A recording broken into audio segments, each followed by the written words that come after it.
95.5 FM in Arua. We're also live and clear on another radio station popularly known as Western Nile FM.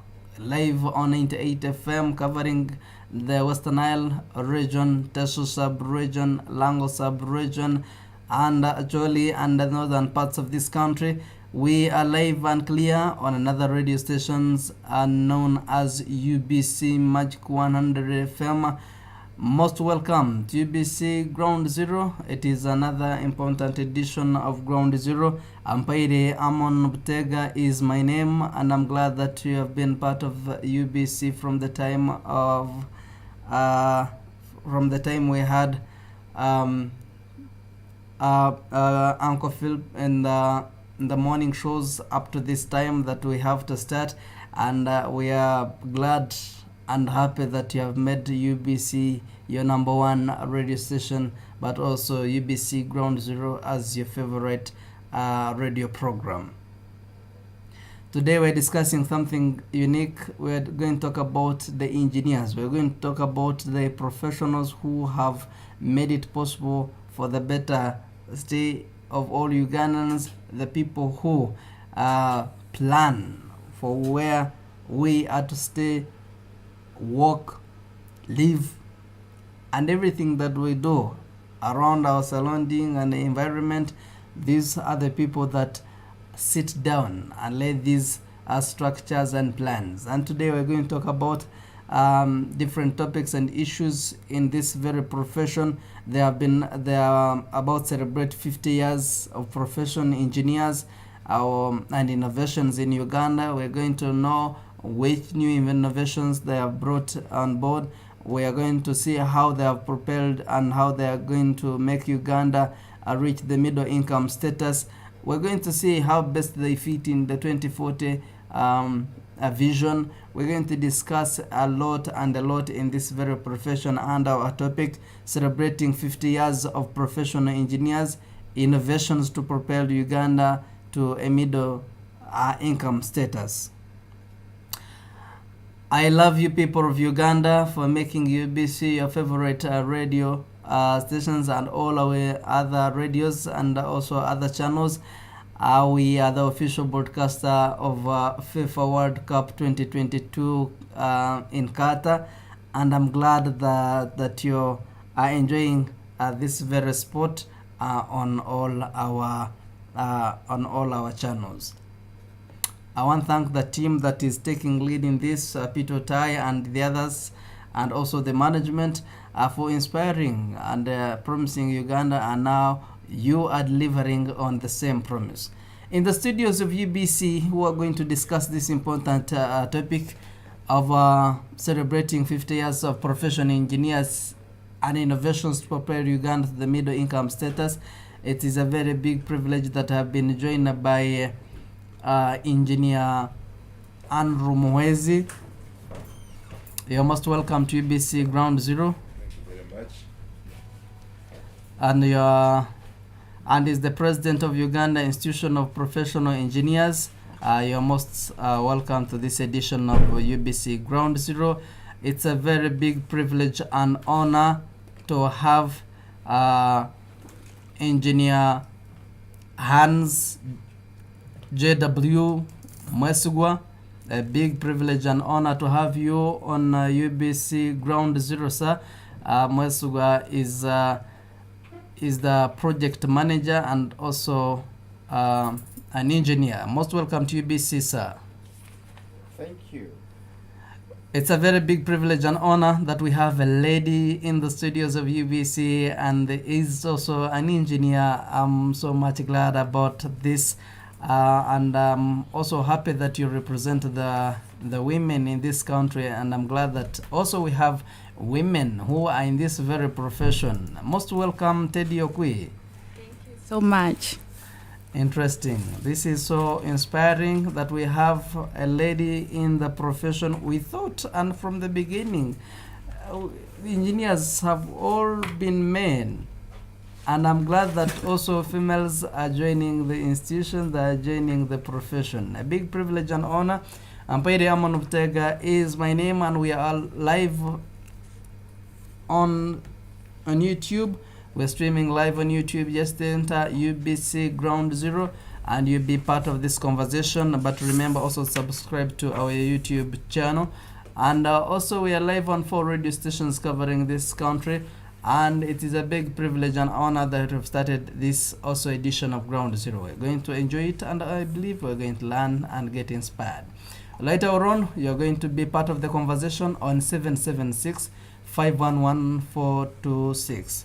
The number that you'll call us is 776 511 426.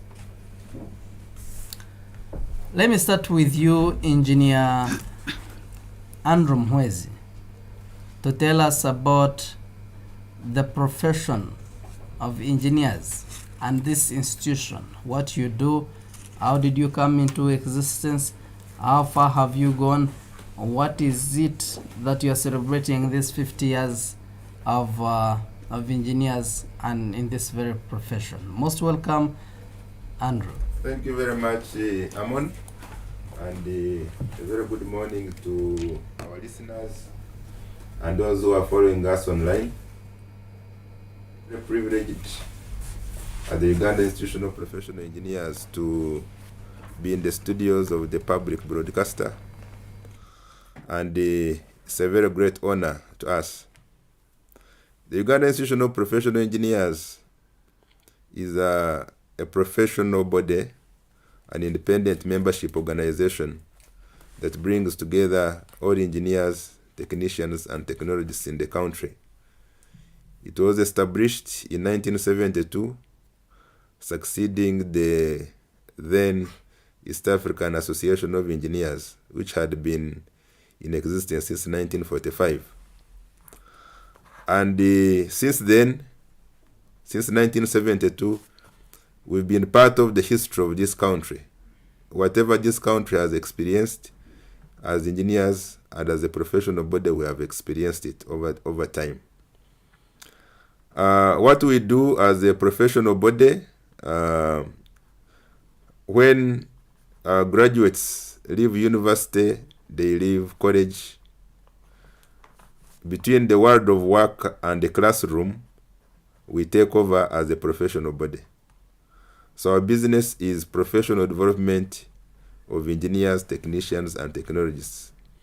And professional development involves training for skills. It also involves ethical development, shaping the ethics. And you know that in the world of work, employers pay for 3 things. They pay for knowledge, which these graduates would have got from university and colleges. We take over and sharpen their skills through a continuous professional development program, and also develop their ethics. So you have a complete engineer or technician who has both the heart and the mind ready for action. And we also mentor them so that they become independent practitioners who eventually get registered by our regulator, the Engineers Registration Board, which is a government agency. And we also do career guidance as part of our membership value chain development. Before people choose to become engineers, somebody needs to talk to them about the career options available. And then they choose engineering, and it is from that group that we eventually get our student members who transit finally to become practicing engineers after graduation. So in part of making information available so that the young ones make informed decisions, we have a function called the Career Advisory Service. And we're also actively involved in research and innovations. It is a matter of strategy which has been changing over time as an institution.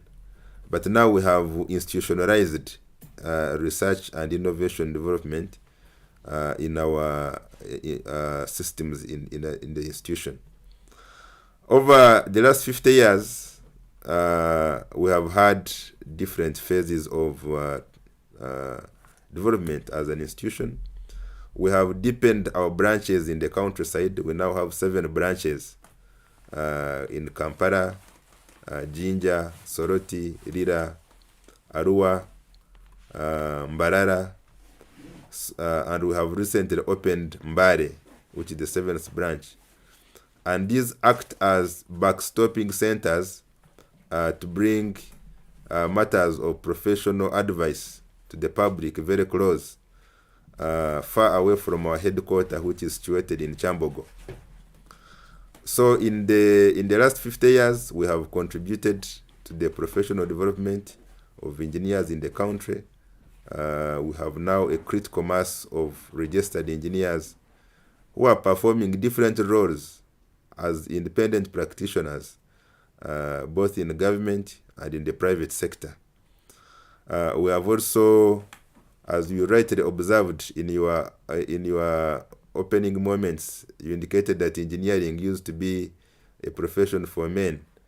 I'm happy to inform the listeners that over the last 50 years, we have changed this, both in terms of policy and action. In terms of policy, we have created the diversity and inclusion policy that recognizes the many engineering disciplines which have emerged over the last 50 years, but also which recognizes the need to support involvement of the female gender in the practice, in the education and in the practice of engineering. So we now have a critical mass of women in practice. Approximately 23% of our membership now are women. And we have an aspiration to bring it to about 40-45 in the medium term.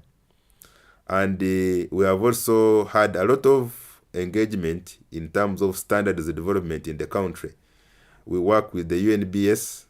We normally contribute expertise in different technical committees that develop standards.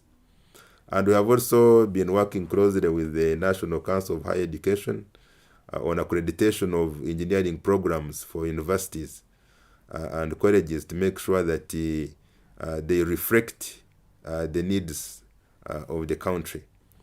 And we have also been actively involved in providing advice through review of policy papers under development by different government agencies. And we are happy to continue making this kind of contribution. I thank you. Most welcome, and I'm glad that you have given us that kind of detailed introduction of what this profession is about.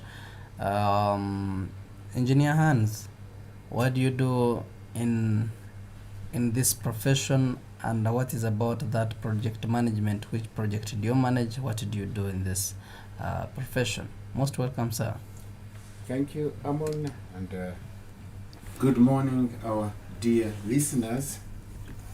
Yes, I'm a civil engineer who has got about 40 years of work experience.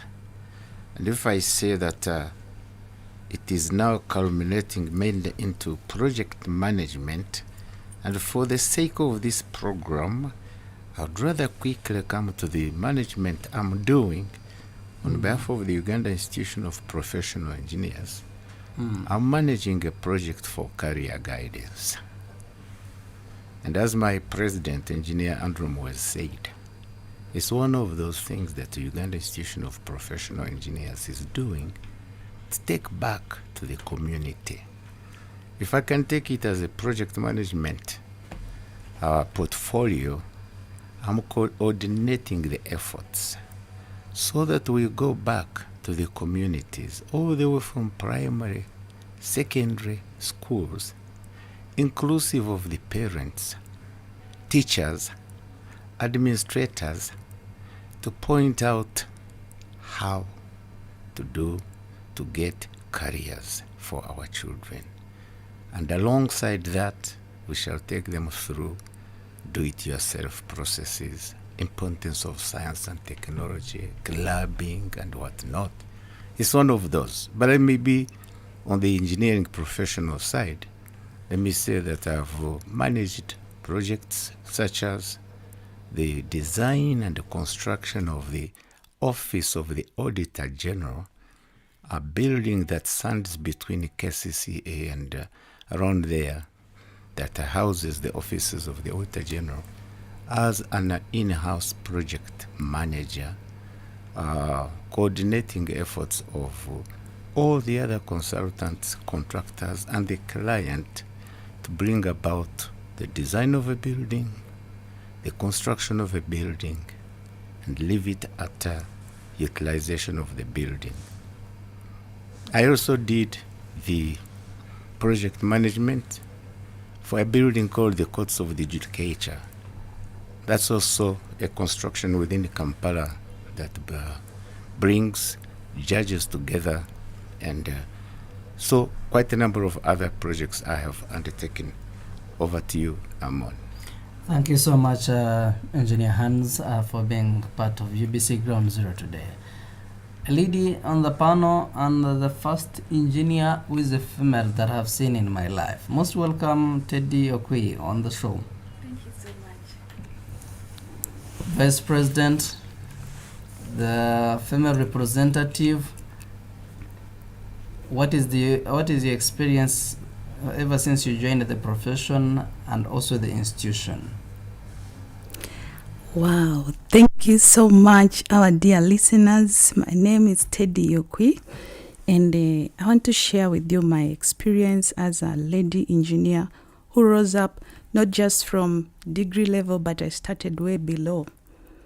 When I was a little girl, one day my mother told us to move to the market, and she gave me a basin of dried cassava to carry from some village in Bukedia to Bukedia famous market. Along the way, we had to cross a swamp, and in that swamp, there was a lot of water and mud. And I carried the cassava when I was just about to cross about 500 meters of swamp. As the popular saying goes, that a boat capsizes by the riverside, I actually slid, and the cassava fell in the mud mixed with water, and my best wear, that was my school uniform, also got soiled up. I was so disappointed that my cassava will not be sold that day, and I was going to miss the precious kabalagala of those days. And I walked to the market carrying this soaked cassava with tears in my eyes and wondering, why wouldn't I have a good road? When I now stepped the tarmac road, in our language we call that tarmac road ekolas.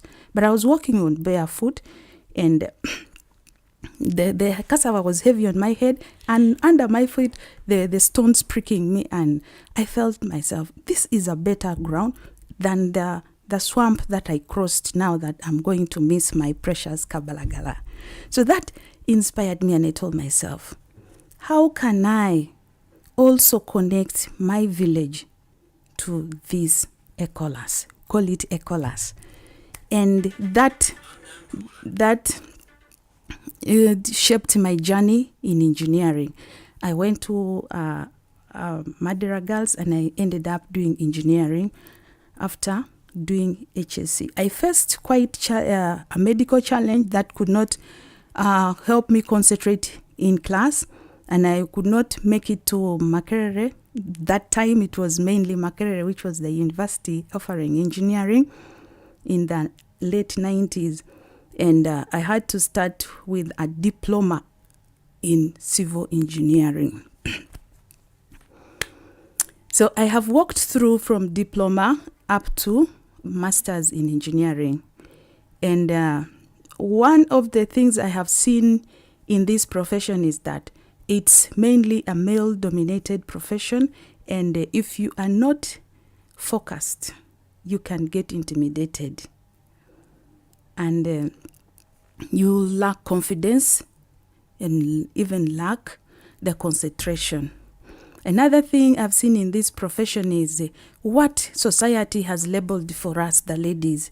They say we are the ones to raise up the children. We are the ones to take care of the sick. We are the ones to do the cooking and the welfare of the family. So when we concentrate on such activities, it bogs us down and we fail to compete with the rest of the male child who is having ample time to concentrate on the engineering. Then we also have this perception that engineering is hard and it's meant for men. And of course, when we're in class those days, they would say mathematics is very hard and it is for men. So that is what I have seen that has contributed to what the president has said, that we are only 23% of the ladies in the UIPE association. So I call upon the ladies, let's raise up these numbers and we'll discuss more as we go along.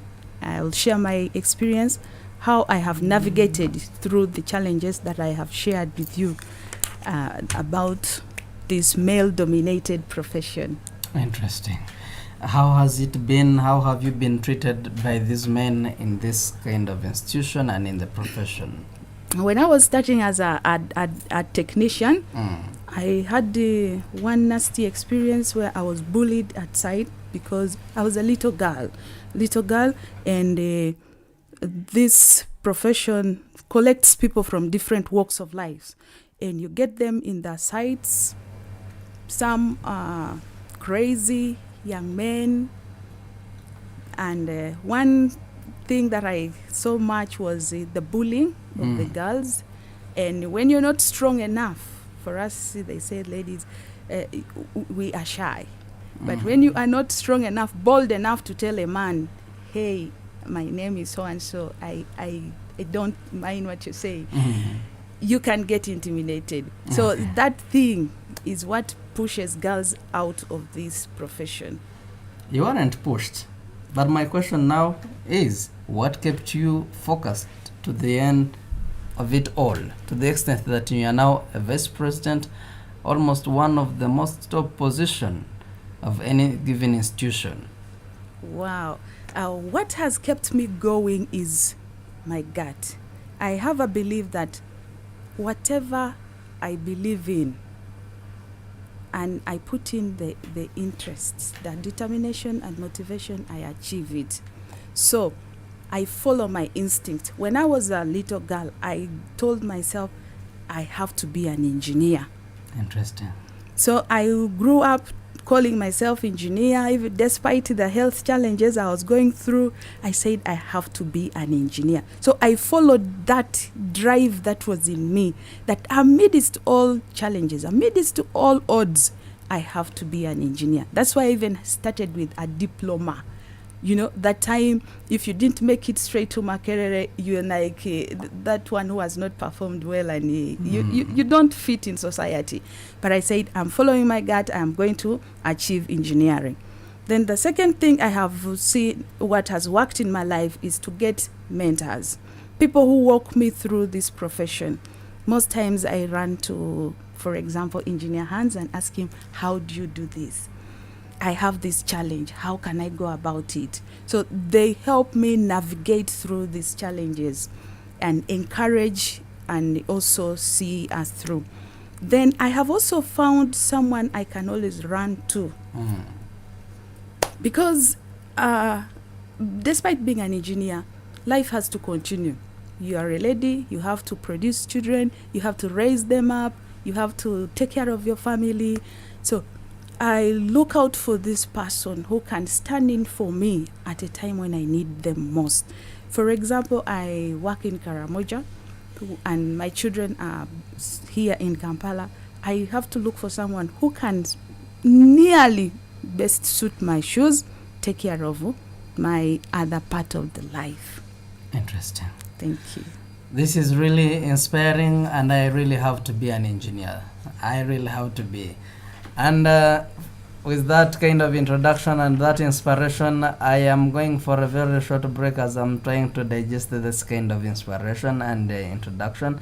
I'm coming back in a bit as we continue with our discussion. Celebrating 50 years of professional engineers, innovations to propel Uganda to the middle income status. I'm coming back in a bit. This is Ground Zero Season 2. Stay tuned. We shall be right back. Welcome back. Ground Zero Season 2. UBC Radios brings you one-of-a-kind World Cup experience starting from the 20th of November to the 18th of December 2022. Don't miss all the goals, the misses, the analysis, and the best commentaries in your local language. World Cup is in Qatar 2022. Doha, Doha, UBC Radio, UBC Butebo, UBC Ngeya, UBC Totore, UBC West Nile, UBC Bundibujo, UBC Buluri, UBC Mega FM, Magic FM, UBC West, and Star FM have got you all covered for all the 64 games live. UBC Radios, inspiring Uganda. Come to Doha, come to Qatar. World Cup is in Qatar. Darling, Yes, my love. what do you think might be going on in our village? It's the Ebola outbreak. Is our family really safe from catching Ebola? Yes, only if we follow the Ministry of Health Ebola SOPs. Like what? Like always wearing a mask while in public, Oh, yeah? washing our hands with soap, or sanitize after touching any surface. Avoid shaking hands while greeting, and social distance while in public. Then, report to the nearest qualified health worker in case you get symptoms like high temperatures, difficulty in breathing, vomiting blood, or bloody diarrhea. Oh, thank you, my love. There is an Ebola outbreak in our communities. Avoid catching or spreading Ebola by following the Ministry of Health Ebola SOPs. This is a message from UBC Radios. UBC, inspiring Uganda. Don't miss UBC Radio. Welcome back. Ground Zero Season 2 continues. Welcome back from that very short break. This is UBC Ground Zero. We're broadcasting live on 4 radio stations. UBC Butebo covering eastern parts of this country, Western Nile FM covering Western Nile, Teso sub-region, Ajoli and Lango sub-region, and Karamoja sub-region, and all the northern parts of this country. We're also live and clear on UBC Red covering entire Uganda, and we're also live on Magic 100 FM, and we're streaming live on YouTube. You just enter UBC Ground Zero and you'll be part of this important conversation. Later on, you're going to call us on 776-511-426 and you'll be part of the conversation. Celebrating 50 years of professional engineers, innovations to propel Uganda to a middle income status. Most welcome, and we are yet to the second part of this edition. Andrew,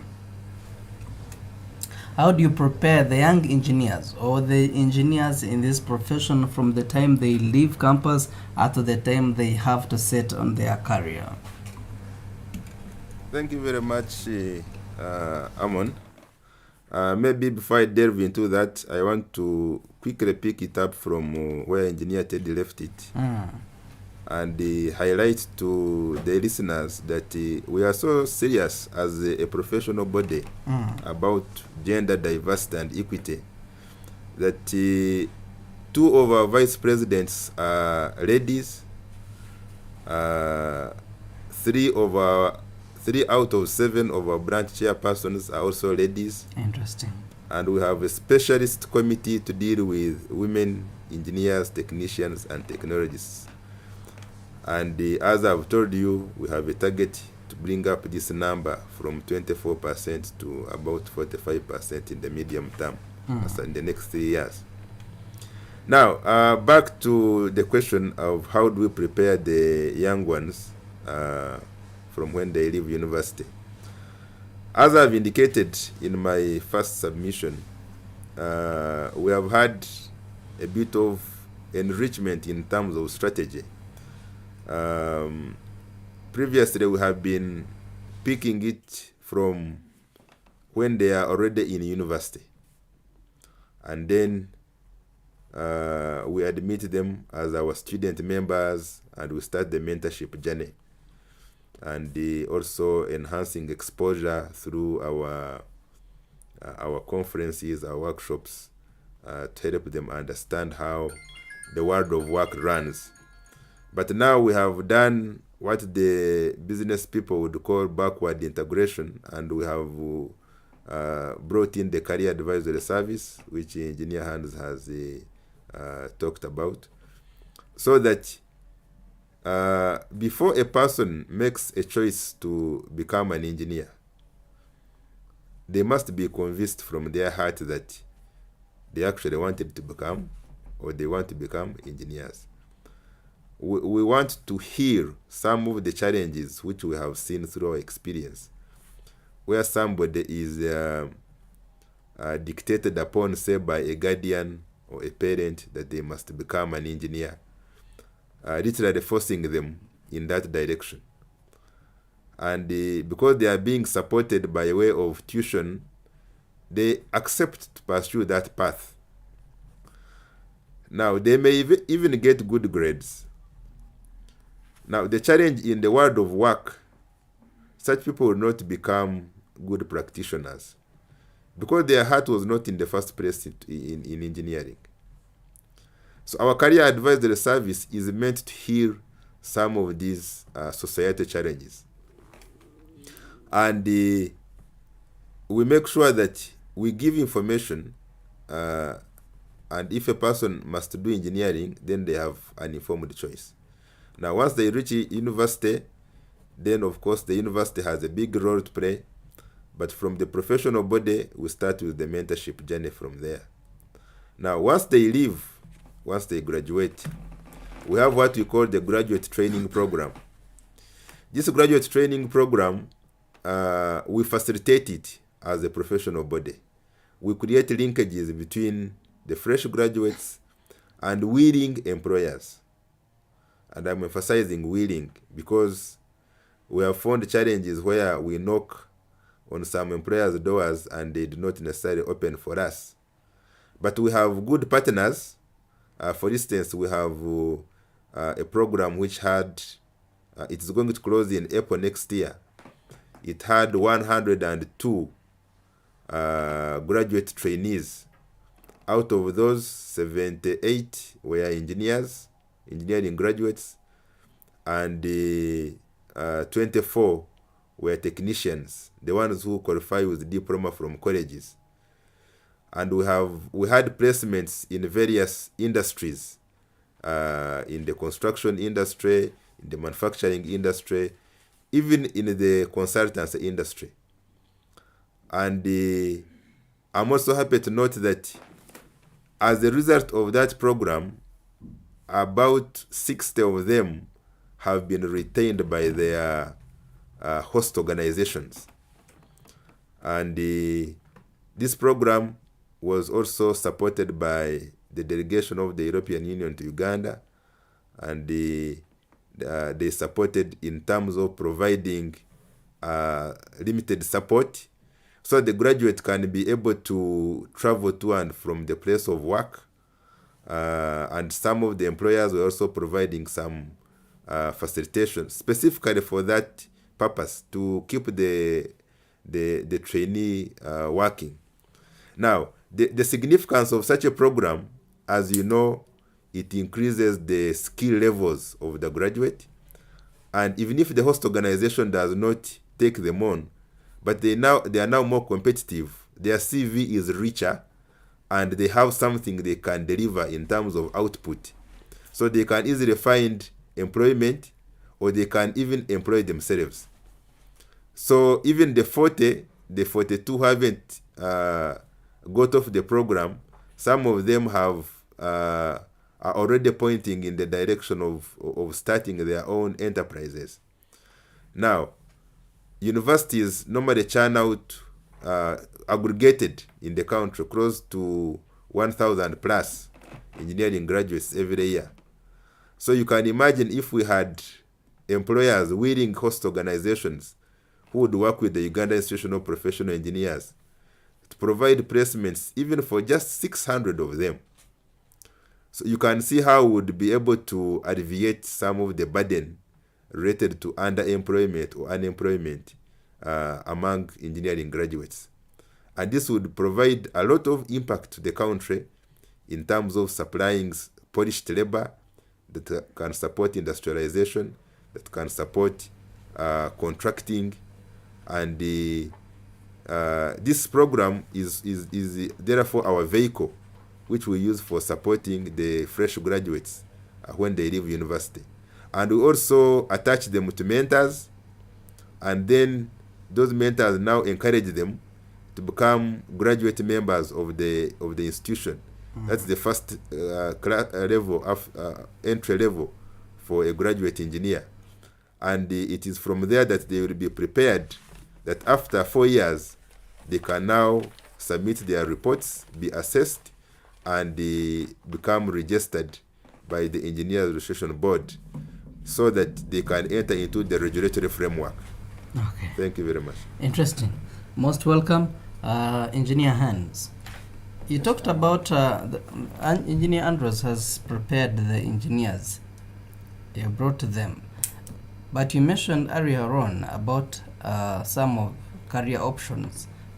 And I was wondering, what are some of those career options do you advise to these young engineers? Thank you, Amon. Maybe I'll go a little bit back, or really far back, to advise not only the engineers, but to the grassroots, to anybody's kid who might have finished nurseries in primary school, is senior 1, 2, 3. Do you go that deep? Well, our career guidance program is going that deep because you see, choosing a right career is all about the ability for the one to do the career, who are the kids, who are the graduates, who is anybody who has studied and is looking for a job. First and foremost, to know as many careers as possible. Before you choose, you better have a choice plate. So that's step number one.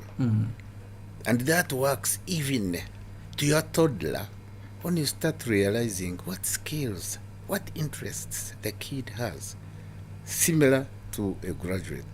Number two is you look for the ability or capability of the person. And I'm saying this is now universal. Even for P1, P3 graduate, you'll be finding that the capability of this kid is maybe to do fine art, drawings, music, things like that, you know. Then number three, you find the interest of this person, and that being different from capability. As an example, you could be very able to run, but you may not be interested in running. You may be interested in something else. Then last is when you find the your dream choice. So going back to the graduates here on this radio, I don't know whether I even have enough space. There are many outlets. Engineering is very wide. There is the engineering that takes us, for example, to roads and highways and community paths. And that one might even be full of bridges, might even be going through tunnels. And that's one huge outlet. Now the engineering, same engineering also takes you to what we call, maybe I can summarize it as water and sanitation. That also opens a big wide door. How we bring water safe from the lake and do a lot of things which my colleague, the Andrew Muhezia, the president, knows about, and then eventually distribute it. And again, sanitation, how we, it's a big area. There is also a part of engineering that deals with mainly buildings and structures, commercial buildings, residentials, and hotels, and name it. And that is also very wide. You go to electrical engineering, where we are dealing with electricity, and some of it is big time, we call it heavy current, and then some of it is more, it's a big theme that I wouldn't manage to finish here. You go to chemical engineering. You go to mechanical engineering. Now you go to what we call ICT, information communication technology. I would have to request for a whole week Interesting. to tell you as much of these outlets Interesting. as our listeners would. But let me do a justice to go back to what our lady engineer told you and our president, how we badly want to bring up the females into this engineering profession. I will tell you that I studied in Europe, and where I was noticing that nearly 50% of wherever I went in the classes, they were ladies. Clearly 45%, 50, 60%. And what I discovered is that possibly what fails us here is one, the teaching and motivating and making sure that everybody, including the young ladies, understand and love mathematics and science. What I discovered and what I think we discover today is the ability to have good, knowledgeable teachers who know science and mathematics very well. What I can tell you is what is possibly not happening here is making sure that we have laboratories everywhere, because that is where we easier teach sciences, well-equipped laboratories and motivational. And here at UIPE, we are saying we are trying that through career guidance. Okay. So maybe it's quite a lot, but Indeed. not on this day. Okay. Amon, thank you very much. Most interesting. Thank you, Engineer Hans. And let me cross over to Engineer Lady. A lady in engineering, if I may say. Looking at engineering or engineers engage themselves in the government programs. As our topic, we are celebrating 50 years of the professional engineers and innovation, and you want to prepare Uganda to the middle income status. And now we have parish development model. A Ugandan outside there would love to know the contribution of the engineers in these government programs and projects on how best you can drive us to the middle income status. Okay? Thank you so much, Mr. Amon. The parish development model is a holistic approach that the government has put in place to help Uganda achieve the NDP 3 goal, which is to increase the average household incomes and to improve the quality of life of Ugandans. And how do we, the engineers, come on board and see that this parish development model is brought to reality? We realize that this multi-billion model is premised on 7 pillars. And out of those 7 pillars, we have 3 pillars that are more closely related to engineering. And the one of them is something to deal with the mechanization of agriculture, that is to do with production, storage, processing, and marketing of agricultural products. We also have something to do with the infrastructure and economic development. And then we also have the parish-based information systems. All these pillars require engineering to come on board. So how do the engineers now help the local community when they identify their projects that they want to participate in? Because the approach of parish development model is that the people at the parish identify the projects that they want to do, and then now when they have identified, for example, they want to improve on the production of agriculture through maybe irrigation, that's when now the engineers come in. And we now come in to do the planning and procurement of these projects. For example, if it is a market. They want to build a market stall where they want to be selling their products. We draw the plans for them, do the designs, and we procure the contractors who will help them construct. Then we also come in at the time of construction and implementation of this project.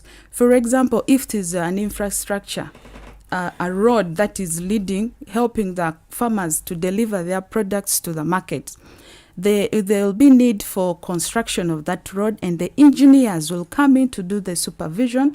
They'll come in to do the design, and also the other O&M. O&M is operation and maintenance of that project. So that is the contribution that the engineers come in to see to it that the parish development model is realized. Interesting. 776511426 is the number that you can call. I'm opening my lines now, and you raise your concern and what do you think engineers need to do in order to promote and develop this country and take it to another level. Celebrating 50 years of professional engineers' innovations to propel Uganda to a middle income status. In the studios of UBC, I have Engineer Andrew Mwezi, is the President Uganda Institution of Professional Engineers. I have Engineer Hans JWB Mwesugwa, is the Project Manager from Uganda Institute of Professional Engineers. And I also have Engineer Teddy Okwi, is the Vice President from the same institution, Uganda Institution of Professional Engineers.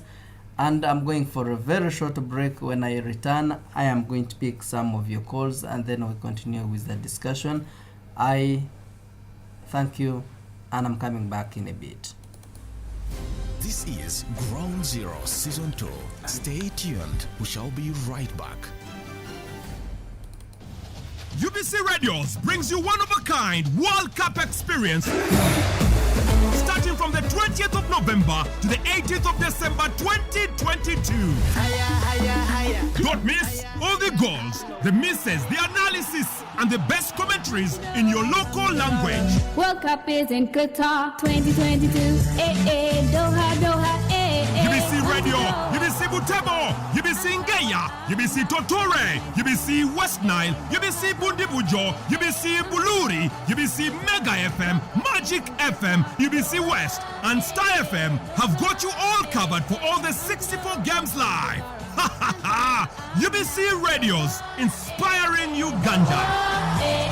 Come to Doha, come to Qatar. UBC Radio informs its esteemed listeners about the changes in our daily programming schedule. This is due to the broadcast of the World Cup Qatar 2022 football tournament. Beginning on the 20th of November to 18th of December, where all games will be live on UBC Radios. We are committed to serving you better. UBC Radio, inspiring Uganda.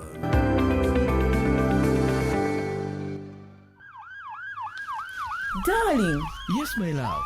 what do you think might be going on in our village? It's the Ebola outbreak. Is our family really safe from catching Ebola? Yes, only if we follow the Ministry of Health Ebola SOPs. Like what? Like always wearing a mask while in public, Oh, yeah? washing our hands with soap, or sanitize after touching any surface. Avoid shaking hands while greeting, and social distance while in public. Then, report to the nearest qualified health worker in case you get symptoms like high temperatures, difficulty in breathing, vomiting blood, or bloody diarrhea. Oh, thank you, my love.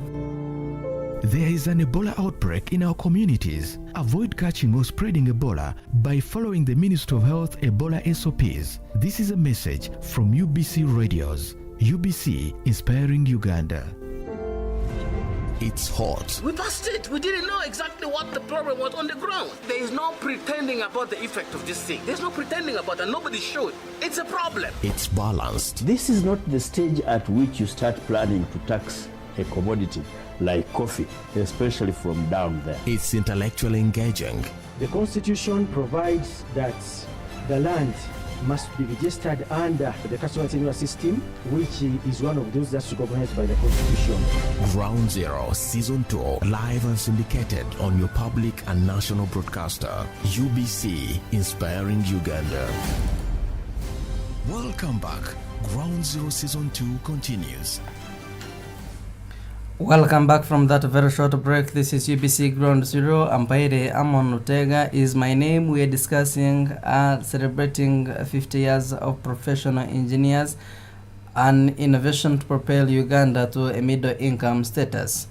In the studios of UBC, I have Engineer Andrew Mwezi, is the President Uganda Institution of Professional Engineers. Engineer Hans J.W. Mwesuga is the project manager, and Engineer Teddy Okwi is the vice president. We are live on 4 radio stations: UBC Butebo, UBC Western Nile FM, and Magic 100 FM. And this is UBC Radio. We're also streaming live on YouTube. 776-511-426 is the number that you call. I've opened my line. You can call and share your opinion or your concern, what needs to be done, especially by the engineers to promote Uganda or to propel Uganda to the middle income status. This opens our second hour of this edition and of this discussion. 776-511-426 is the number that you can call. With that aside, we have issues. The people of Uganda have issues with the engineers. Andrew, you're the president of the engineers, or the institution that is for the engineers to make sure that they are professionals. But the concern that people of Uganda have is that we have professional engineers with best grades, but they lack real skills. If you called an engineer, he can give you a very good sketch and plan, but cannot give life to this very sketch. He can tell you can put this apartment with how many floors, it can have a swimming pool here, it can have the elevators here, it can have. But if you said, I'm giving you that contract, then you'll be surprised of what this engineer is going to do. What is the problem? Is it on our education sector? Is it on the... Where is the problem? Help us address this concern. Andrew? Thank you very much, Amon, and to our listeners. As I have briefly talked about it in my previous submission, as Uganda Institution of Professional Engineers, we are very honest about the challenges that face us in the present times, and we work towards getting solutions.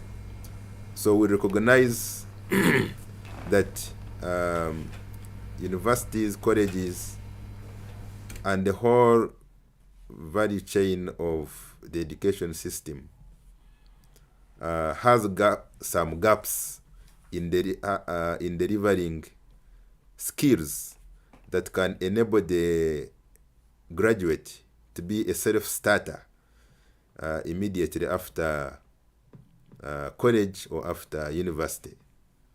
That's why at level 1 we started the graduate training program, and would really want to call upon employers both in the government and the private sector to open more doors for us, so that we partner and work towards giving the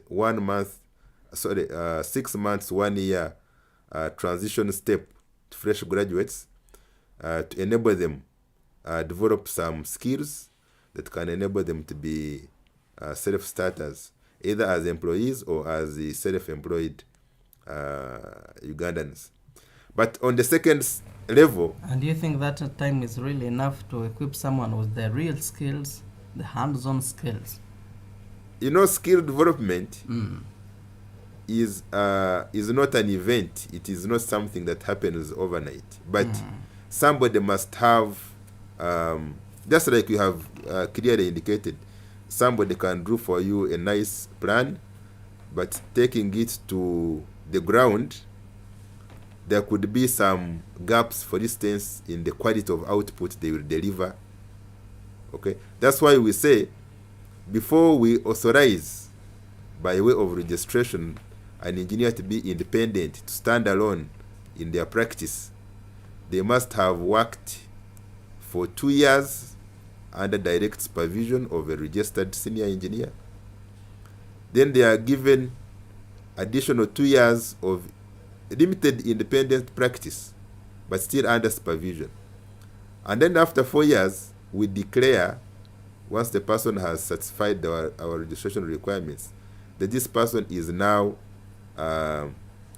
able to stand and on his or her own and offer professional services to the public for commercial gain.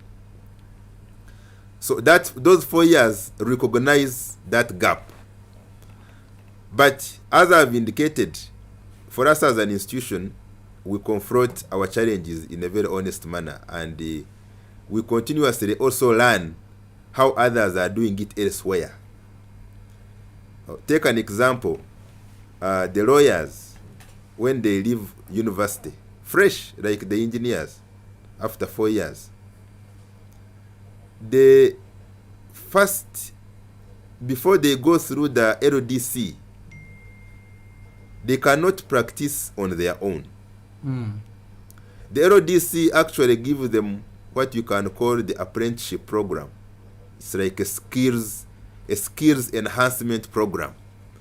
So that, for instance, somebody studied about contracts in class, but now through LDC is actually taught how to draft a contract between two parties. So as a professional body, to complement our graduate training program, we're also benchmarking a concept from the LDC arrangement.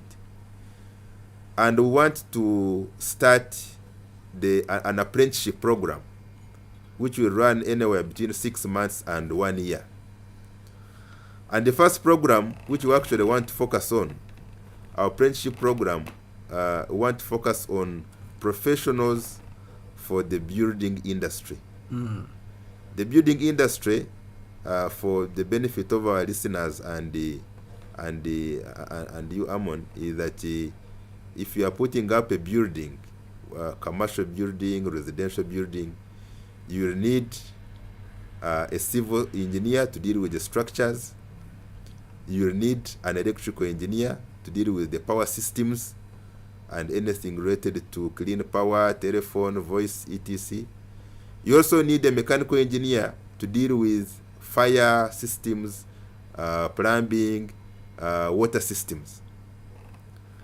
So we have done an assessment and found that out of our membership, we have only 204 registered engineers who are actively engaged with the building construction industry. And this is 150 civil engineers, 30 electrical engineers, and 20 mechanical engineers. But the building industry has a gap of about 2.2 million plus housing units. And these units to be put up will certainly require skilled professionals. And this service cannot be effectively delivered by the 204 I've talked about. So we want to do an apprenticeship program that, for instance, if you are a mechanical engineering graduate fresh from university and we put you on a building, do you know what a mechanical engineer is supposed to do? Do you know how to superimpose the mechanical drawings on a plan? Okay. Do you know how to do the mechanical work involved, select standards and this kind of thing? So that by the time the person finishes the 6 months or 1 year, they can actually go on a site and provide the mechanical engineering input. Interesting. The same with the electrical engineering, the same with the civil engineering. Now that apprenticeship program is going to provide strong skills enhancement for those who may not necessarily be on the graduate training program. And we believe these kind of incremental steps are going to complement what the academia are already doing through some limited practicals and through some limited laboratories. Okay. So we believe incrementally we are going to create an impact through that apprenticeship program. Engineer Andrew, for my case and experience, I reside in Wakiso. Yes, please. I have a neighbor. He has started a big hotel in the same residence. He's using a plumber who did not go to school but can give you the best work that you ever wanted, and is old now, in his 60s. And this very plumber has started training his own boy, his son, to do the same. He was hired by the neighbor who has established this hotel, and they are doing the best plumbing in his hotel. When I asked him, I said, why are you using an educated plumber to do a lifetime project? He said, I don't mind about those you call professionals because they just carry books, they don't have skills. Me, I'm minding about skills. I'm minding about what someone is giving me because I'm going to pay him in return. What is your advice to such a client? Thank you, Amon. I will give some advice, and my colleague Engineer Hans can supplement. But what I want to say is that sometimes we have, not sometimes, but quite often, we have this kind of perception from the users of professional services about what we have just indicated. That the graduates are carrying books, but in reality, they are not delivering the skills on ground. So, on one hand, I want to indicate that the practice of engineering also has levels. You have what we call the technicians. These are the ones who graduate from college. And you must have heard about the TVET policy, which also ensure that they grow in their chain of training. Now, professional training by its nature imposes liability. And when you are working with a client, for instance, and you are a professional, you must be cognizant that you have been hired on the basis of your expertise. And you must have had developers coming after some time and indicating, oh, I have a problem. My system is no longer functioning the way it is supposed to be functioning because I have a few more people in my house. Why? Because the people you have used in your project development did not recognize the issue of standards in selecting the materials, in selecting the appliances they are going to install in the house. And we normally see this when it comes to, say, aspects of maintenance. You find somebody has installed a water reservoir in their house, but a water reservoir which does not have a drainage system. Now, these are some of the things related to standards and quality assurance. Quality assurance is not only perceived fixing pipes nicely in the wall, but what kind of pipes are you fixing there? I've actually seen people who use conduits, which are meant for electrical installations, and they are guided that these are pipes, these are water pipes. And they actually pay cheaply for these, but when they start using the house, then they have to redo most of the work. These examples are existing.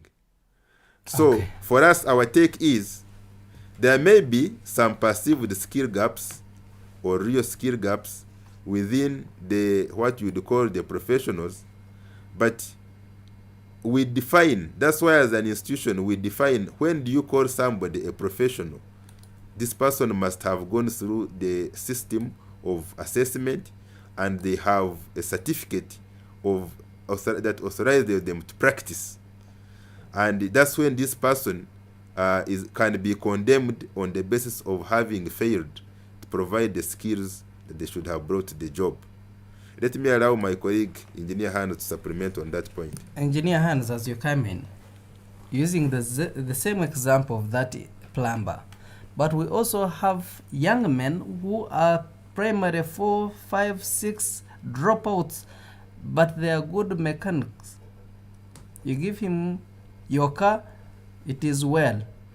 You tell him to do something electrical, he's perfect.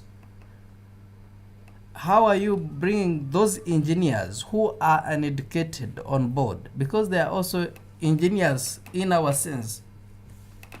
Hans? Yes, Amon, you are spot on in your examples, and actually you've given me 2 examples about what you said, that the engineers lack skills. I'll tell you what, Amon, every professional here in Uganda, you'll find that we lack skills. But maybe only the extent of the lack of the skills here in our society is what is going to be questionable. I wholly agree with my president about our need to skill ourselves. But let us also analyze our society, and I'll tell you, you may have your facts, mine are slightly different as to why many of our investors, quite a number, would rather invest their money in the skills of a plumber, as you put it, or a young mechanic, as you put it, instead of going to a professional. And they are very wrong. Let me give you an example. I've been taking part in the investigation of collapsing buildings. I headed one in Kampala where about 11 or 13 died in Kampala. And we found that the investor had taken it upon himself to give the whole project to a man who had a craft certificate of about 30 years back. And this was the man doing his design, doing his construction supervision. So I want to put this to you and to the society, that the belief that one is saving a coin by going to the less professional, less qualified people who claim that they do as a good job as the other should be out. And that can only be done by partly the law, like the existence of the National Building Review Board, which will insist that you are doing a job, do it with the right people.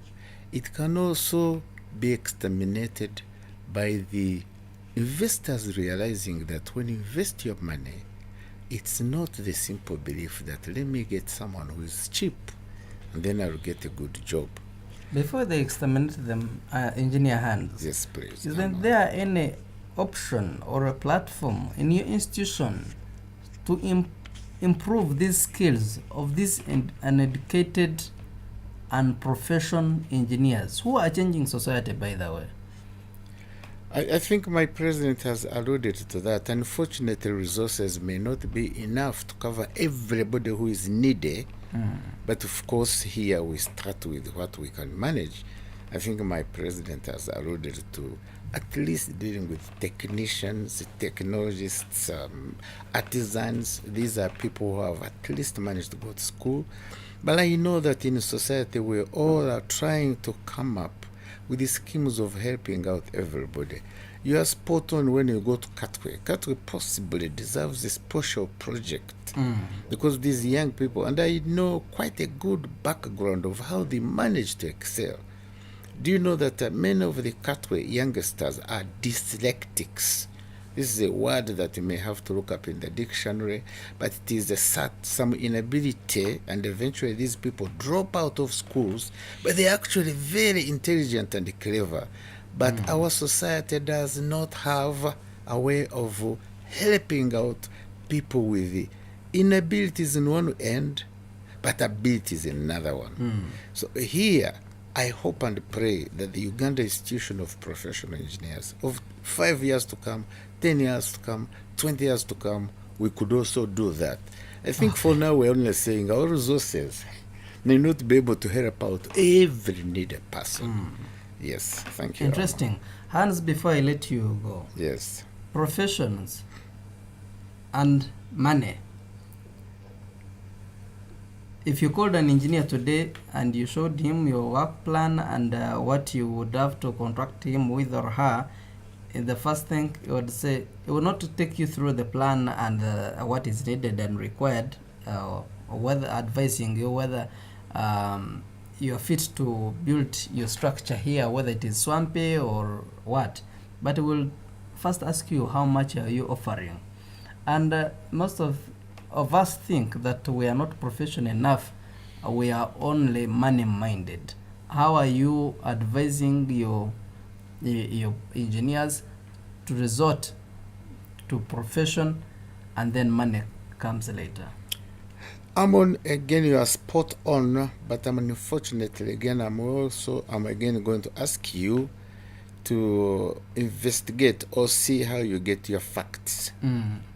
It is not going to be true that every professional is going to first and foremost look at money, because that professional, if you found out he's a wrong professional, by professional engineering we really mean, and there are different routes an engineer can provide his service.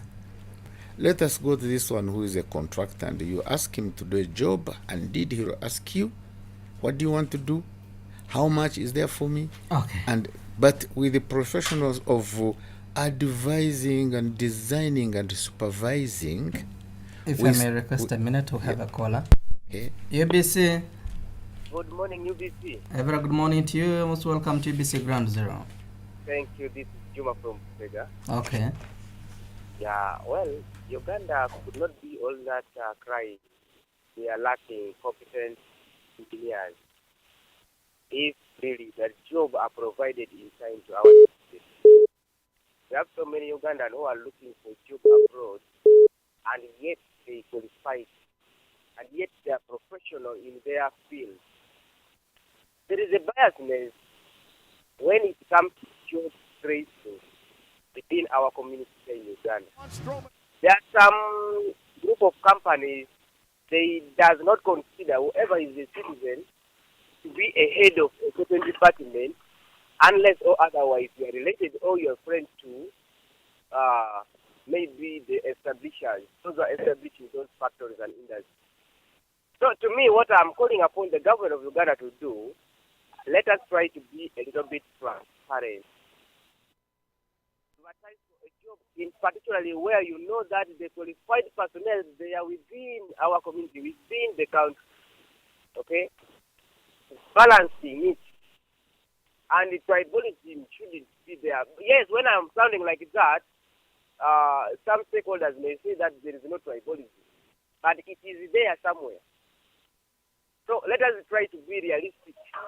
When you know you are going to give a job to Uganda, and give it, because after all they qualified. These other things behind the door does not work, which leads into corruption. Why are you asking me so many requirements? Yet you have seen the relevant requirement that I'm already qualified personnel. I can be fit in that field. But due to the friends you have, maybe from Kenya or Tanzania or to Rwanda, you are going to wire that person to come and take over. And yet me, I'm here serving. That's why I'm going to look for passport, whether it is a 40 passport, to go and get jobs from abroad. And here at home, because I'm not covered. Okay. So transparency is the key, and we shall develop it in that way. I thank you so much. Most welcome, sir. Welcome.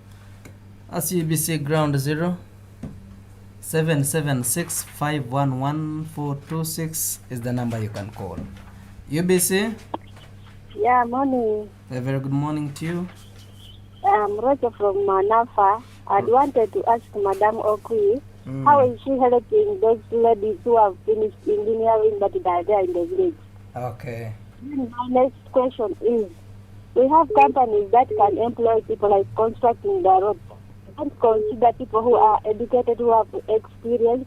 They just go for those ones who are just because of they want cheap work. They just employ those ones and they leave people with experience. Okay. How is the director going to intervene in that? Thank you. Most welcome. This is UBC Ground Zero, and we are live on 4 radio stations and also streaming live on YouTube. You just put UBC Ground Zero and you'll be part of the conversation. And in case you want to be part of this conversation, you can call 776-511-426 and you raise your concern. Let me go to the studios now to address these issues: incompetence, transparency, and tribalism in our profession of engineering. That, President, you can answer it. Hans, you will answer a lady from Manafa. Someone is profession, but you are not giving them a chance. We have Chinese engineers on our roads, yet we have our Ugandan. Where is the problem? And Teddy, you will also answer Rachel from Manafa. How are you helping ladies, especially in the rural setting, to be part of this institution and profession?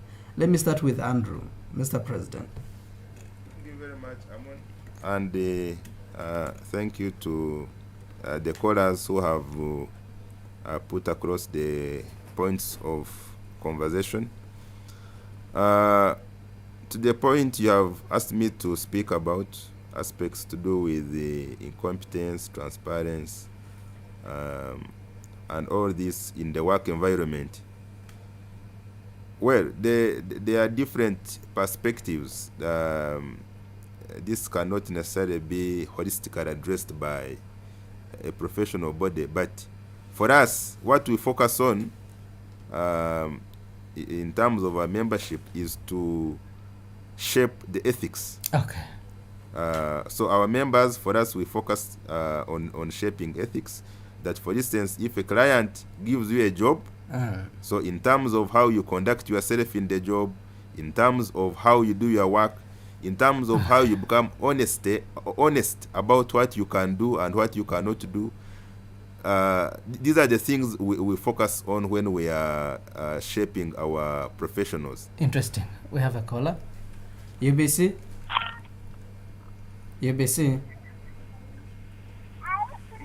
You're live on UBC.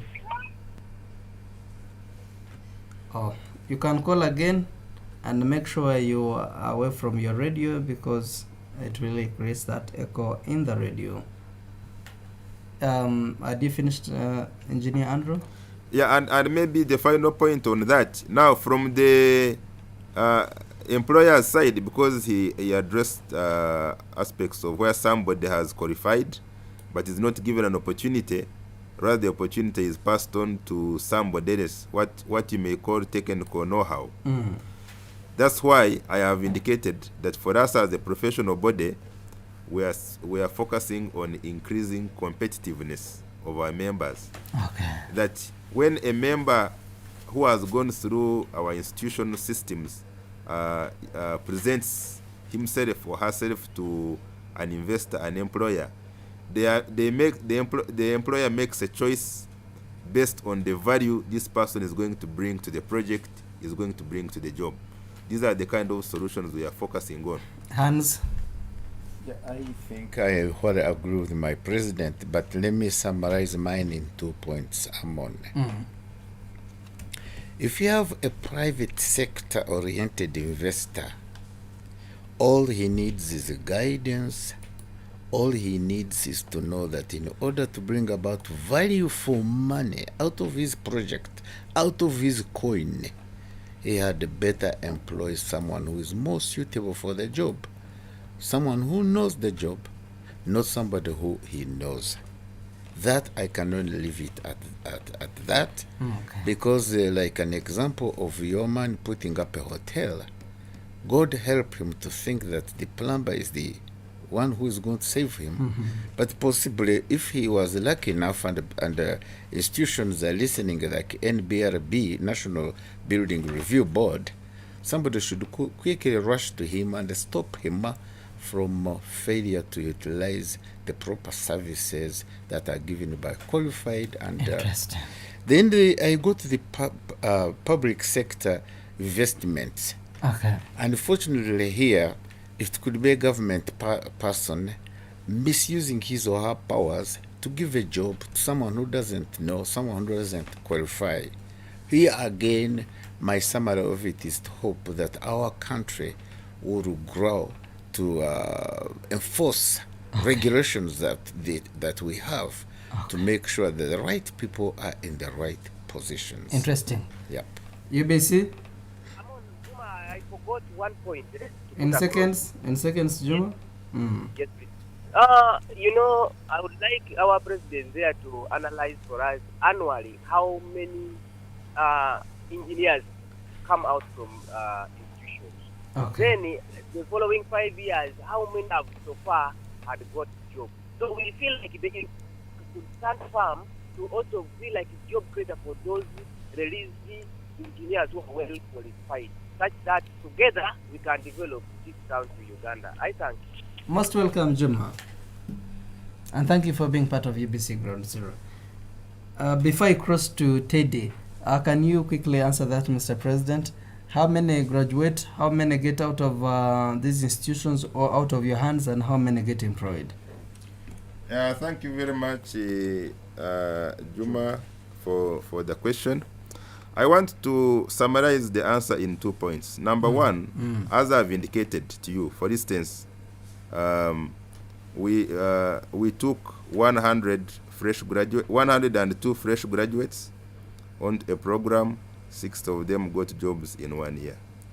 Now, in terms of how many come out of university, we are talking about a number anywhere between 1,000 to 1,500. How many get direct jobs within the first 1 year? Could be on average about 30%. That's the reality. Interesting. Now, our time. Juma, if you could give me just 1 minute. Seconds. Now we are developing what we call the National Engineering Index as the Ugandan Institution of Professional Engineers, which is going to help us critique some of the aspects within the way engineering education is undertaken, but also in the way the world of work operates. And it is this kind of conversations and statistics that will be bringing the policymakers to have a direction in terms of how we can enhance local content through preparing our own in-country trained professionals. Interesting. Yeah. Our time is fast spent, and we have only a few minutes to end this discussion. Yet I want us to talk about the activities that the institution is planning ahead in our golden celebration of making 50 years of the professional engineers. This person has been more calling. I'm getting one last caller as I go to Teddy. UBC? Yes, good morning. A very good morning to you. Your name, where are you calling us from? My name is Chidu Couch Andrew. Okay. Calling from Kampala. Your concern, please. My name is an appreciation note to our president, okay, Engineer Andrew Mwesigwa, the Vice President Teddy Okwi, as well as Engineer Hans Mwesigwa. Thank you so much for sharing the inspiration. And yeah, that's it. Thank you so much. Most welcome. He has been calling. I had to really get him. And Teddy, using few seconds, really few seconds, and you address the caller, how you're helping ladies in the rural to get into the profession, but also into the part of the institution. And in the same way, I want you to answer how you're helping the engineers in the rural development, not only ladies,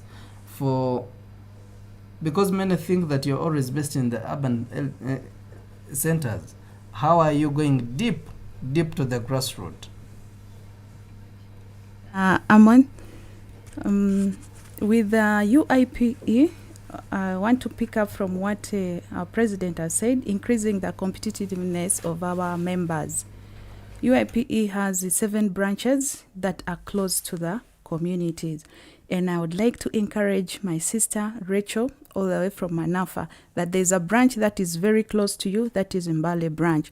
In those branches, we come together as engineers to encourage one another, and then we network. And as the saying goes, your networks is your net worth. Please, I encourage you to always come together and share your experiences with the other engineers in the region. Okay. And on a personal note, what I do to encourage the ladies out there is mentorship. I run Girls for Girls mentorship cohorts.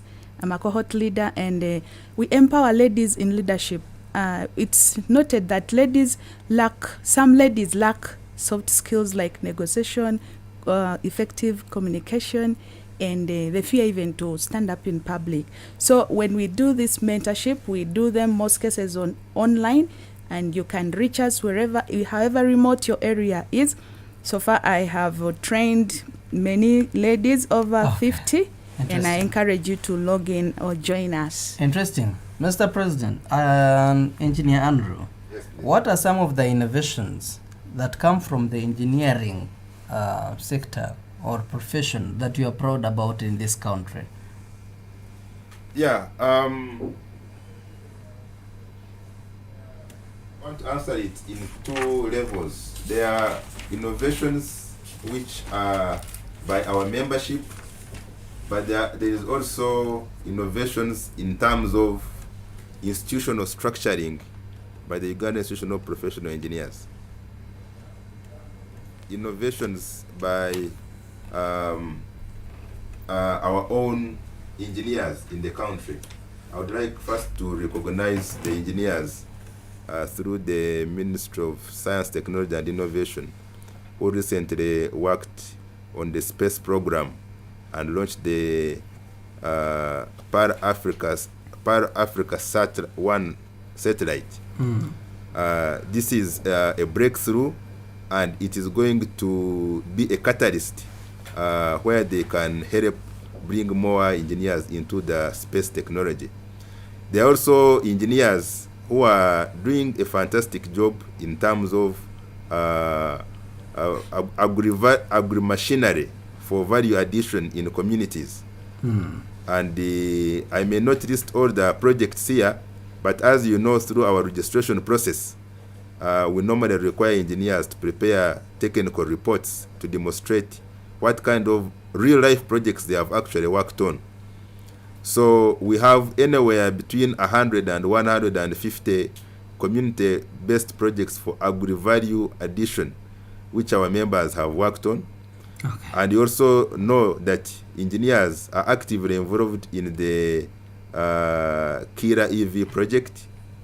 So that's also something which is very interesting for us as the engineering fraternity. Interesting. Now, in just 1 minute, from the institutional structuring,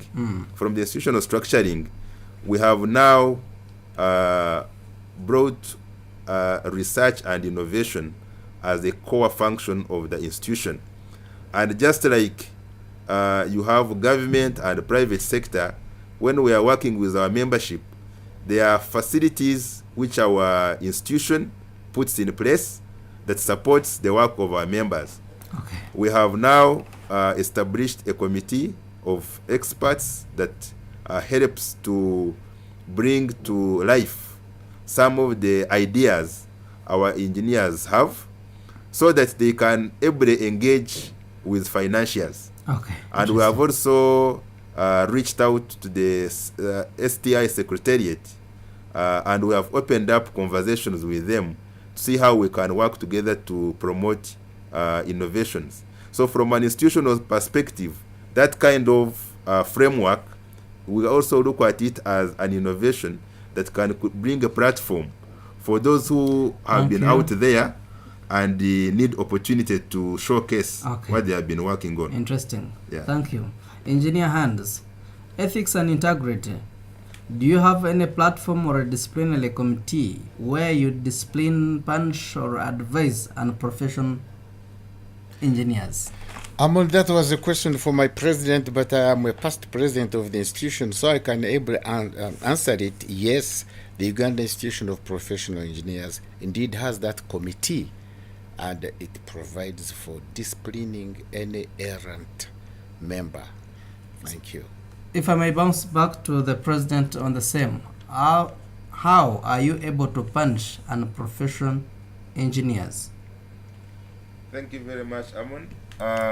We have an institutional committee which is headed by Engineer Teddy currently that deals specifically with matters of professional practice and ethics.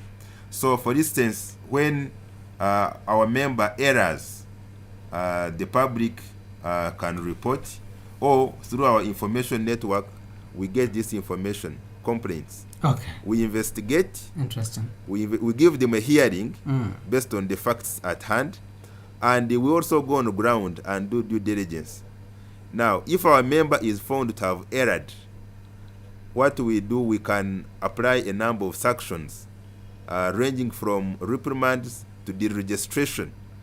And the deregistration, we recommend to our Engineers Registration Board to get the person off the list for some time. So these are punitive measures which ensure that our members remain disciplined in practice. Thank you, President. Yeah. Teddy, as engineers, how do you fit in the 2040 vision? The 2040 vision that was passed by Parliament in 2007 has opportunities that we, the engineers, can do. And it also, in order to realize those opportunities, there are fundamentals that we have to do. Those fundamentals include the infrastructure. They include ICT infrastructure, science, technology, and engineering, and above all, the human resource, which is us, the engineering. So the Vision 2040 has around 33 development indicators, and out of those, 13 are directly connected to engineering. And I may not have the time to elaborate them, but we, the engineers, have a role to play in achieving this, in achieving those indicators. And how do we do them? One, the government of Uganda has packaged this Vision 2040 in national development plans of 5 years, and they have identified development projects, very huge development projects like ICT, the large irrigation schemes, the factories, the regional cities. All these require the input of the engineers, and for them to be realized, the engineer has to do the planning, the engineer has to do the designing, they have to provide the consultancy, they have to do the implementation, and then the O&M of all those projects when they are. Interesting. That is in short. Interesting. Thank you. Oh, our time is indeed fast spent. I've enough time with, I don't know whether this was really enough time, because we really have a lot to discuss, and I can see some people are still calling in, but we have to also talk about the activities ahead the institution is planning, and I will need the president to address us on the National Technology Conference and Exhibition, which is going to take place on 8th and 9th December.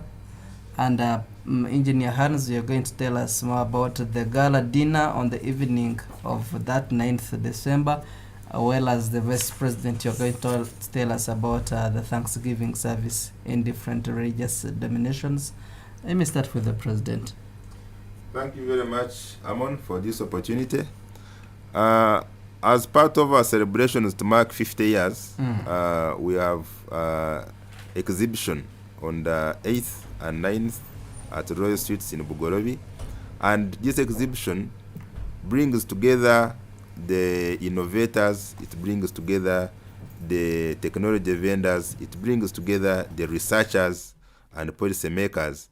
And we are able to have people, our members, demonstrating the real life problems they have been solving through models, through prototypes, and through case study demonstrations.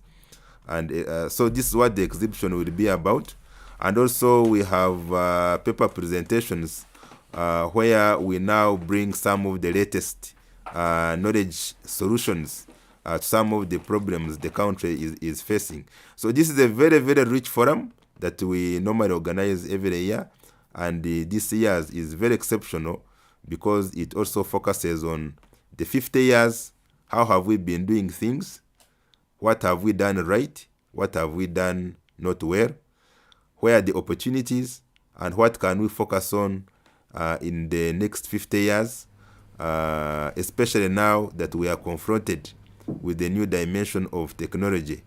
So this is a rich forum, and I would like to invite the public to come and be part of this. Interesting. Engineer Hans? Oh yes, you're asking who can attend the dinner. Oh, you are going to be... Or the people of Uganda? You're going to be happily informed that all engineering professionals and our stakeholders and our well-wishers, they may be our spouses, they may be people we work with. I do believe that the best to do is to contact our website, if you simply put in www, the engineers or Uganda Institute, UIPE. You'll find that nearly everybody qualifies. Come and rub shoulders with the engineers. Interesting. It is an open invitation. Teddy? Yes, please. We have so far held 3 Thanksgiving services. One Anglican at All Saints Cathedral, that was done on the 20th of November.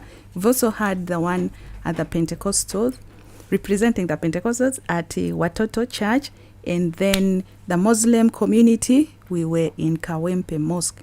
We will be concluding one tomorrow at Christ the King Church. That will be for the Catholics. That is the Thanksgiving. We say thank you, God, for having kept us and given us the grace, the strength to serve our nation for these 50 years that we have been in existence. Interesting. As we wrap up our program and discussion, I would love to get your opinions on 2 issues. Is it possible to, 1, the middle income status? Is it possible for Uganda to really achieve this? Let me start with the president. Yeah, thank you very much. And if we're able to achieve it, how are we going to achieve it? How are you helping us as we conclude? Thank you very much, Amon, for that.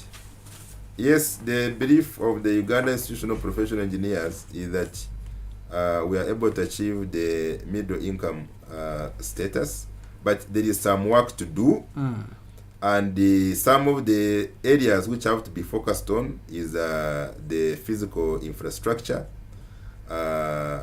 both development and maintenance. And this goes beyond actual putting up of the infrastructure, but also requires that the citizenry work well with the developers. For example, you've heard of vandalism of public infrastructure. That's not good for our roadmap to the middle income, because there we are moving 20 steps forward and 15 steps backward. Then there are areas to do with effective utilization of ICT in our to the community level.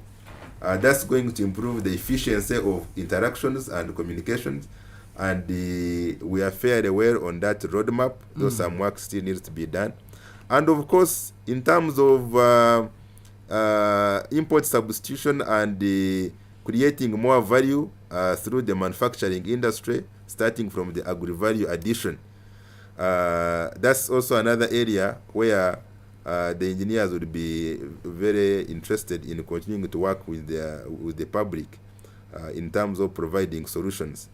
So to that extent, we believe we can be able to achieve the middle income after fulfilling that effort. Engineer Hans, I'm gonna be a little bit philosophical, but with the facts. Middle income status can only be achieved if we are producing, making products and services ourselves in Uganda, exploding that ability to utilize our own resources. Now, I'll take you to historically, after the Second World War, Germany, Japan, and quite a number of countries were in the doldrums. They only made it because they utilized the capacity of their engineers, their technicians, their technologists, their artisans. So in short, I do believe even if Uganda is already involving to some extent our technical professions and technicians, Uganda government has to explode this ability to make sure that the technicians, artisans, engineers are motivated and if need be, are forced to do what we do best, putting in place mechanisms of production. Interesting. Okay. Yes. I truly believe we can achieve the middle income, and we need to have faith in our engineers. These engineers have all what it takes to propel the country to the middle income status. So I call upon the government, I call upon my colleagues, the engineers, and I call upon everyone who makes a decision. Please let us engage our very own and we will reach there. Way forward, and your concluding comments and remarks as we end our program. Let me start with a lady. They always say ladies first. Yes. Your last comment. The engineers have the ability to transform this country. Engineers, do not let Uganda down. We are counting on you. And the government count on us. Thank you. Most welcome, Engineer Hans. Yes, I would say first and foremost, let me request my colleagues out there, the engineers, the technicians, the technologists, to pull our socks where we are wanting and excel in whatever we are doing. And then let me also call upon government and anybody around us to bless us with the support in any way possible so that we propel the country faster forward. I thank you, Amon, and listeners out there. Interesting. President Andrew? Yeah, by way of wrap up, my colleagues have said it all, but we are in celebratory mood as the engineers, and we also want to touch humanity. So on the 29th, we have a blood donation drive in Kampala, Barara, and Jinja, 29th, which is Tuesday, and would like to work with the public to save life, because even when you hear that a building has collapsed, people need blood. So we want to make that contribution to humanity. But above all, remain very positive, and as my colleague has indicated, let's have faith in our own. Let's have faith in our engineers, in our technicians, in our technologists, and give a chance to the professional bodies to address some of the gaps the public has identified, and we'll be surely there as a country to make our contribution. Thank you. Most welcome, and this brings us to the end of this edition of UBC Ground Zero. I must thank you all the listeners who are on radio and those who are online, and I want to thank my team that made the time to speak to the people of Uganda. Engineer Andrew Mwezi, the President of Uganda Institution of Professional Engineers. Engineer Teddy Okwi, this is the Vice President in the same institution, and also Engineer Hans JWB Mwesugwa is the Project Manager, also coming from Uganda Institution of Professional Engineers. We've been discussing Uganda, we've been discussing celebrating 50 years of professional engineers, looking at the innovations to prepare Uganda to the middle income status. And I want to thank my team that I worked with, Hilary Katurebe, Bob Brian Mugisha, and thanks to my my executive to my producer Aaron Cimenta and Doreen Lezim, executive producer, and all the people of Uganda for making UBC your number one radio station, and other stations and all the other channels. We keep inspiring you, we keep transforming you, we keep informing you and educating you on various things, and we are still the official broadcaster of FIFA World Cup taking place in Qatar. Trust us, and we promise to always deliver and meet this kind of promise. And we keep also inspiring the people of Uganda. Ground Zero, this edition ends now, and until next time, same stations and different program, and we love you, and we keep inspiring you. On the Journey by George Ngobi is coming your way on UBC Red, and other important programs coming on UBC Butebo, on Magic 100 FM, on Western Nile, and on other UBC channels. We love you so very much. Ampaire Amon Ortega is my name. For now, allow me to sign out. That was Ground Zero Season 2, a production of Uganda Broadcasting Corporation, UBC, inspiring Uganda.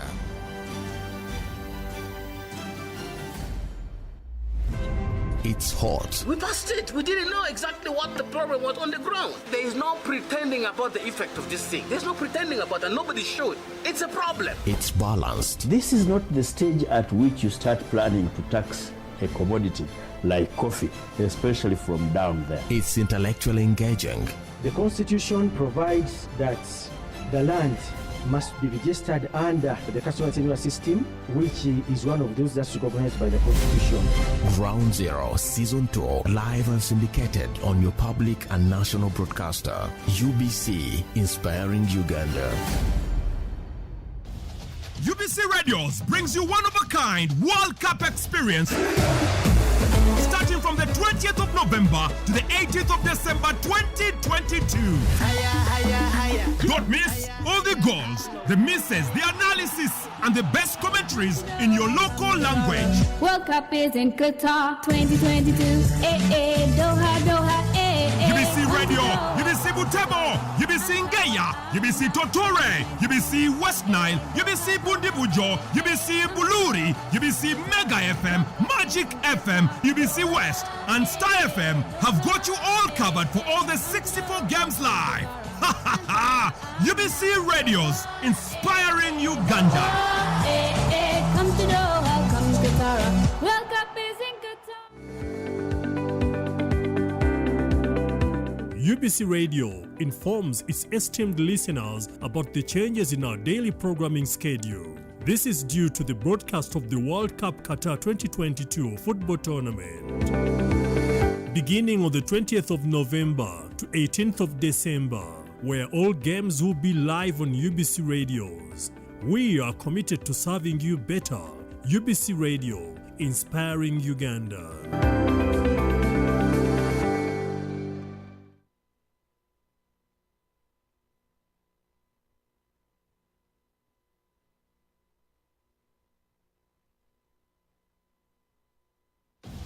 UBC Radios brings you one-of-a-kind World Cup experience starting from the 20th of November